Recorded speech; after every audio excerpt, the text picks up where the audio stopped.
रामेछाप जिल्ला स्थित दोरम्बा, सुनापति र खाडादेवी गाउँपालिकाको संगमस्थल मानिएको अग्लेश्वरी हिल्स पर्यटकीय दृष्टिकोणले सम्भावनाको खानी बोकेको स्थान हो।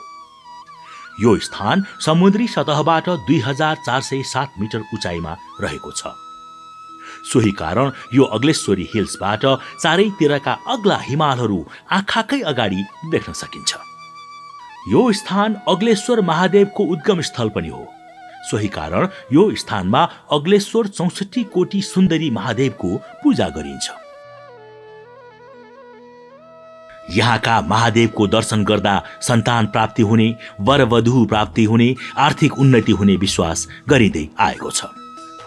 यस्तै अग्लेश्वर कुबेरको पूजा गर्दा धनलाभ हुने जनविश्वास पनि रहेको छ। यहाँ आएर आफूले मागेको कुरा पूरा भएपछि यही आएर त्रिशूल गाड्ने चलन पनि रहेको छ। यहाँ पवित्र जलकुवा छ। लामो समयसम्म पानी नहुँदा गोठालाले पूजा गरेपछि यो पानी उत्पत्ति भएको किम्वदन्ती छ। यहाँ वर्षमा एक दिन ठूलो एकादशीको दिन मेला लाग्ने गर्दछ। यो दिन टाढा टाढाबाट मेला भर्न आउने मान्छेहरूको घुइँचो हुन्छ। चारैतिर गाउँ नै गाउँको बीचमा अग्लेश्वरी हिल्सको आकर्षण नै यसको विशेषता हो। दोरम्बा, सुनापति र खाडादेवी गाउँपालिकाले घेरेको यस स्थानमा पहिला गाई भेडाहरू चराइन्थ्यो। यो अग्लेश्वरी हिल्स काठमाडौँबाट 105 किलोमिटर पूर्वमा रहेको छ। काठमाडौँदेखि बीपी मार्ग हुँदै खैरेनीबाट सुनापति हुँदै अग्लेश्वरी हिल्स पुग्न सकिन्छ। यो ठाउँ सितका घाटबाट गाल्पा बजार हुँदै पनि सडक मार्गबाट जान सकिन्छ। बस, सानो गाडी तथा मोटरसाइकलबाट पनि यहाँ जान सकिन्छ। यही आर्थिक वर्षमा बाँकी रहेको 15 किलोमिटर कालोपत्रे हुँदा यहाँ पुग्न अझ सजिलो हुनेछ। प्राकृतिक सांस्कृतिक महत्त्व बोकेको अग्लेश्वरी हिल्स आफैमा सुसज्जित भरिभराउ रहेको छ। यसको प्रवर्धन र विकास गरी विश्व सामु चिनाउन अग्लेश्वरी हिल्स विकास कोष खडा गरिएको छ। अग्लेश्वरी हिल्सलाई पर्यटकीय स्थल बनाउन गुरु कार्य योजना तयार गरिएको छ, जस अन्तर्गत यस अग्लेश्वरी हिल्समा संसारकै अग्लो चारै मुहार दिशा फर्किएको बुद्धको प्रतिमा राखिने भएको छ। सो बुद्धको प्रतिमा दोरम्बा, सुनापति, खाडादेवी गरी 3वटै गाउँपालिकाको सबै ठाउँबाट हेर्न र दर्शन गर्न सकिनेछ।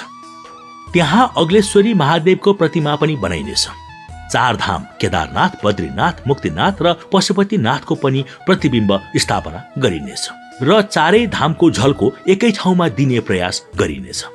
यस अग्लेश्वरी हिल्समा नमस्ते मुद्राको सिसाको आकाशे पुल निर्माण गरिनेछ, जहाँबाट सयौं मानिसहरूले एकैचोटि दृश्य अवलोकन गरी फोटो खिच्न सक्नेछन्।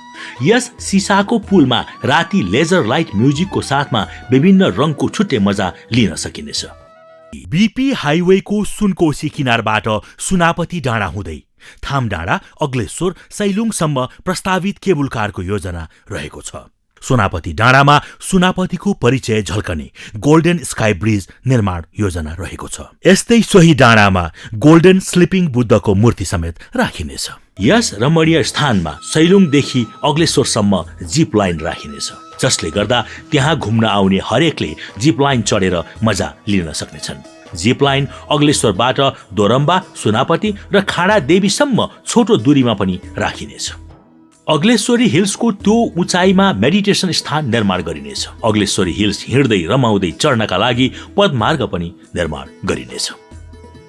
यहाँ स्थानीय माझी समुदायको संस्कृति, मगर समुदायको वेशभूषा, नेवार, तामाङ, शेर्पा, सुनुवार, थामी आदि समुदायको विभिन्न पहिरनसँगै नाचगान र संस्कृति प्रत्यक्ष तथा संग्रहालय मार्फत देख्न र हेर्न सकिने स्थान बनाइनेछ। यहाँको आलु, जुनार, सुन्तला, किवीको स्वादले पर्यटकलाई लोभ्याउनेछ। स्वदेशी तथा विदेशी पर्यटकलाई एउटा राम्रो गन्तव्य स्थल बनाइनेछ। अग्लेश्वरी हिल्स विश्व सामु चिनाउनेछौँ। यो गन्तव्य स्थानको कारण यो ठाउँको जनजीवन सुध्रनेमा हामी ढुक्क छौँ। स्थानीय स्तरमै प्रशस्त रोजगारी सृजना हुने विश्वास गरिनेछ, जसले गर्दा वर्षेनी हजारौंको संख्यामा विदेशी युवाहरूले गाउँमै रोजगारी प्राप्त गर्ने छन्।